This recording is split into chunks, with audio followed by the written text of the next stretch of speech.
Et ça va aller comme ça jusqu'à la fin de la course. C'est évident entre ces trois-là. Attention quand même de ne pas s'accrocher.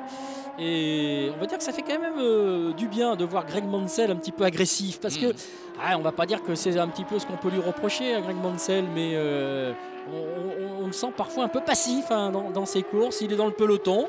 Alors il va aller au bout, mais pas forcément en ayant la pugnacité de papa. Oui, c'est ça le problème. Voilà, c'est qu'on est obligé de le comparer un petit peu à son père. Et là, c'est dur. Forcément.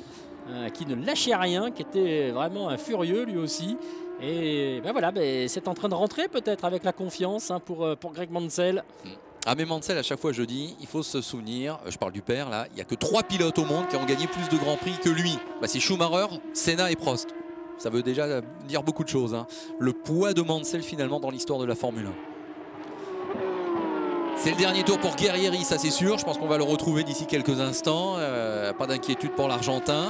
Par contre là, eux vont entamer leur dernier tour. Oui. Il y a encore pas mal de choses qui peuvent se passer. Voilà, une dernière chance pour essayer de gagner des places. Et en tout cas pour essayer de ne pas en perdre. Parce que franchement la bagarre est vraiment intense. Avec donc Mansell sur Ricciardo.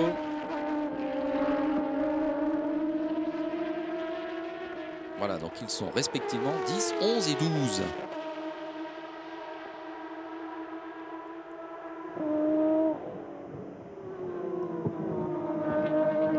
Un coup c'est Ricciardo qui est menaçant sur Lancaster, 2 virages plus loin c'est Mansell qui est menaçant sur Ricciardo. Tout dépend de la façon dont on a freiné, la façon dont on a attaqué. Et si on a été un petit peu trop ralenti par le pilote de devant, forcément ça permet à celui de derrière de revenir. Il est pas mal là l'Australien semble-t-il.